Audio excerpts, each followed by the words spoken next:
Hello, and welcome to my presentation on eBooks, issues in both public and academic libraries. I am your host, Richie Sandberg. Let's get started. So today's agenda, we're going to discuss a history of eBooks, followed by eBooks in libraries. Then I'm going to go into the public library issues, such as pricing and publishers. And then we're going to get into the academic library issues, such as availability, leasing, and format. Then I'm going to discuss a solution, and then followed by a where are we now section. Let's get in. So a little bit of ebook history. In 1971, Project Gutenberg used replicator technology to allow multiple devices, such as computers, to access documents. So the first text made available by Project Gutenberg were the Declaration of Independence, followed by the Bill of Rights. This was done by typing the documents into the computer manually. So any computer linked over a network over the course of the world or anywhere else, they could access these documents. In 1998, the Digital Millennium Copyright Act was passed. It prohibited copying of copyrighted materials. This was especially important for the rise of ebooks and readers. But why? Well, this law encouraged companies like Amazon and Apple to develop formats that limited users to ebook inventories. It made it impossible to sell ebooks through doctrine of first sale. Ebooks are licensed, not purchased. We will get into the doctrine of first sale further along in our presentation. In 2011, Amazon announced Kindle customers may borrow from over 11,000 libraries. Libraries must purchase digital copies of books, or otherwise licenses. Ebooks would then be loaned out like physical books. 14 to 21 day policies were applicable. Today, publishers still pose a problem for libraries. Some are hesitant to even license their ebook content. Now let's get into the public library issues of this. Pricing. So, limits on ebook pricing and availability affect library budgets. But why? Well, collection managers face a problem due to pricing for available ebooks. Prices are up to 5 times higher than print copies, and that's according to Urban Library Council. Now, I must credit them for this because if you take a look over here, it says, for example, Justin Cronin's bestseller, The 12. Now, a print edition of that for a library would cost about $15.51, right? Well, Amazon has their own ebook lending for purchasing license of that very book.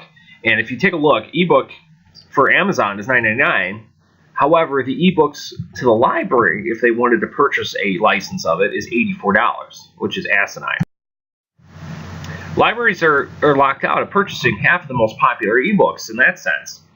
A company such as Penguin Publishing would not sell ebooks at any price. They would require libraries to purchase licenses after a year. Publishers perceive libraries as competitors due to library strategy in meeting patron demands, which, this includes stocking up on large volumes of bestsellers and popular items. Publishers, in a sense of collection managers, they do not buy ebooks outright within their, they pay for licensing. Of course, this is due to budget, so keep that in mind. Now, paying for licensing is not covered, however, by a first sale doctrine. This allows, publishers to set their own pricing. So what is a first sale doctrine? The first sale doctrine it provides an individual with knowingly purchases of a copyrighted work from the copyright holder. They receive the right to sell, display, or otherwise dispose of what that particular copy is. Now, that's notwithstanding to the interest of the copyright holder. So in other words, if you buy it, you own it. You have the right to do whatever you want with it. Ebooks, however, not covered by this. Now, the publisher rationale is since libraries can lend ebooks out to what otherwise might be their customers, we should be charging libraries more to compensate for those losses. It's a really silly paradigm. Collection managers are faced with price gouging and overpriced ebooks from publishers. In turn, this removes the idea of equitable access to information, which, by the way, it's a core for libraries. Some publishers, like Penguin, impose a blockade to work with certain aggregators, such as Overdrive, or in other words, distributors. So major licensing policies vary by publishers. Now, there are the 5 major publishers that do this, and that's Hachette, Harper & Collins, Macmillan, Penguin, Random House, and Simon & Schuster. Publishers make it impossible for collection managers to carry large quantities of ebooks, including on-demand titles. Now let's get into the academic library issues. Availability. So many academic titles are not available in ebook format. This makes it difficult for collection developers to purchase and commit to ebook collections. Major library ebook lenders offer only a fraction of the titles that academic library collection managers likely need to purchase. So some key titles are not available, and oftentimes unwanted titles are only available. And then there's leasing. So 3 types of leasing options for ebooks in academic libraries are available. There's annual access, where library pays 1 year access, but it could be renewable that year. There's a perpetual access, where library pays a one-time fee, but pays a platform fee. And that's where it just depends on what type of platform you're buying the ebook for. So you can buy it for a Kindle, you could do a Nook, you could do Google Play, whatever you need to do. It just depends on the type of platform you're planning to purchase on, because the price varies. Then there's a pay-per-use, which is the library's billed. They're debited from a prepaid account, and this is based on usage. And there may be an annual platform fee. Now with format is an expensive consideration for ebooks. Some ebook formats require special hardware or software to display those ebooks.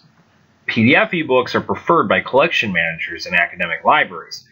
And that's because PDFs allow students to search, they can text link and highlight those very ebooks that they're, researching or reading. Still, there's no standardization within academic libraries for purchasing. So uncertainty does exist still. Now there is a solution to this problem. The solution would be it's a system based on actual use, which would be fair for both publishers and library collection managers. So buying a fair use doctrine allows for a better cost and risk for libraries. So that solution would be charge libraries per lend based on the cost per cert. So this means that the number of lends are divided by the cost of books that are lent out to patrons. So on average, this number is somewhere between 50 cents to $1. It can be calculated by the publisher or even split between bestsellers and old titles, for instance. So there are advantages for publishers in this whole doctrine. Measurability, you can measure the cost per cert. You can calculate that as long as you receive that data from the collection managers. Flexibility is ensured so that the ability discount does not disappear when an ebook license is sold. And pricing is also a very good thing because it becomes a valid tool. This is also based on the life cycle per ebook. Now, for libraries, this solution works because it provides better access. So every library can have access to every title sold by the publisher at this point. It is a lower risk, too, because collection managers spend a fraction of the cost for titles that only attract their borrowers. And it's fair because ebooks will not increase current cost of cert per library. So where are we now in this? Well, publishers are showing a willingness to provide better pricing on flexible licensing terms and better title selections. Now, Penguin Random House has moved a price cap from $85 to $65. So, it's a start, but it's not the best yet. However, there is a library e-content access project, or other words, Project LEAP. They would serve as a library-owned ebook marketplace. Now, this allows libraries to make purchase content, through that, and libraries will spend more money rather than paying market providers. This is still a work in progress, so this is something we're going to have to, focus on later in the future and see how it goes. Now, I hope you enjoyed my presentation today. If there's any questions or any comments, concerns, or anything with ebooks, just let me know. In the comment field box, of course. Thank you for your time today. I hope you enjoyed it.